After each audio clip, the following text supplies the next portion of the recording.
ಪಂಚಂಸಾಲಿ ಇದಕ್ಕೆ ಮಠಕ್ಕೆ ಬೀಗ ವಿವಾದ ಯಾರು ಮಠಗಳಿಗೆ ದೇವಸ್ಥಾನಗಳಿಗೆ ಬೀಗ ಹಾಕ್ತಾರಲ್ಲ ಮುಂದಿನ ದಿನಗಳಲ್ಲಿ ಅವ್ರ ಮನೆಗೆ ಬೀಗ ಹಾಕ್ತಾರೆ. ಇದು ತಿಳ್ಕೊಂಡ್ಬಿಡಿ. ಮಠಗಳು ದೇವಸ್ಥಾನಗಳಿಗೆ ಬೀಗ ಹಾಕಿದವರು, ಮಠಗಳು ದೇವಸ್ಥಾನದ ಹಣ ತಿಂದವರು, ಅವ್ರು ಎಂದೂ ಅವರು ಉದ್ಧಾರ ಆಗೋದಿಲ್ಲ, ಅವ್ರು ವಂಶ ಉದ್ಧಾರ ಆಗೋದು. ಸ್ವಾಮೀಜಿಗಳಿಗೆ ಬೇರೆ ಶಾಖೆ ತೆಗಿಬೇಕು ಅಂತ ಚರ್ಚೆ ಇಲ್ಲ, ಬೇರೆ ಶಾಖೆ ಅಂದ್ರೇನು ನೋಡಿ.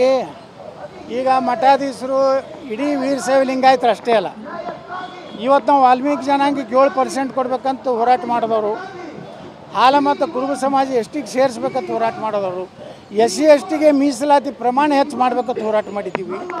ಅದರ ಜೊತೆಗೆ ಯಾರು ವೀರಶೈವ ಲಿಂಗಾಯತರಲ್ಲಿ ಆರ್ಥಿಕವಾಗಿ, ಶೈಕ್ಷಣಿಕವಾಗಿ, ಸಾಮಾಜಿಕವಾಗಿ ಕೆಳಮಟ್ಟದಾಗ ಅದನ್ನು ಎತ್ತುವಂಥವ್ರ ಸಲ ಹೋರಾಟ ಮಾಡ್ತಾಯಿದ್ದಾರೆ. ಆದರೆ ಆ ಮಠದ ಸಲುವಾಗಿಯೇ ತಲೆ ಕೊಡಿಸಲಾರ್ದೇ ಹೋರಾಟ ಮಾಡ್ತಾಯಿದ್ದಾರೆ.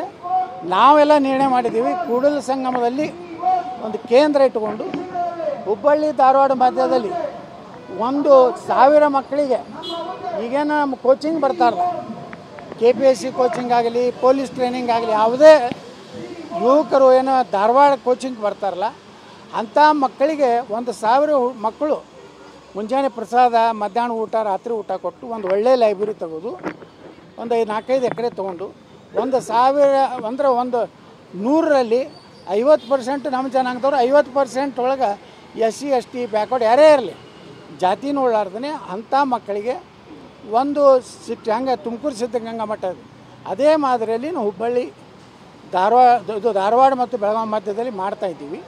ಹೀಗಾಗಿ ನಾವು ಬರೇ ಮೀಸಲಾತಿ ಅಷ್ಟೇ ಅಲ್ಲ, ನಮ್ಮ ಬಡ ಮಕ್ಕಳು ಏನದಾರ ಅವರಿಗೆ ಒಂದು ಪ್ರಸಾದ, ಅನ್ನದ ವ್ಯವಸ್ಥೆ ಮಾಡಿ ಒಳ್ಳೆಯ ಲೈಬ್ರರಿ ತೆಗೆದು ಅವ್ರಿಗೆಲ್ಲ ರೀತಿಯ ಸೌಲಭ್ಯ ಮಾಡಬೇಕು ಅಂತ ನಿರ್ಣಯ ಮಾಡಿದ್ವಿ. ನಾನು CC ಪಾಟೀಲರು ನಾವೆಲ್ಲ ಕೂಡಿ ಮಾತಾಡ್ಕೊಂಡಿವಿ. ನಾವು ಧನ ಸಹಾಯ ಮಾಡ್ತಾಯಿದ್ದೀವಿ.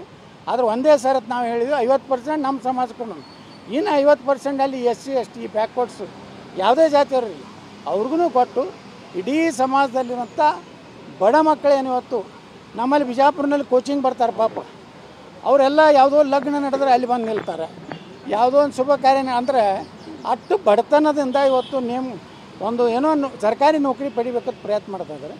ಆ ಕಡೆ ಗಮನ ಕೊಡ್ತಾಯಿದ್ದೀವಿ. ಇಂಥ ಹಲ್ಕ ರಾಜಕಾರಣ ಮಾಡೋ ಕಡೆ ನಮ್ದು ಯಾರ್ದು ಗಮನ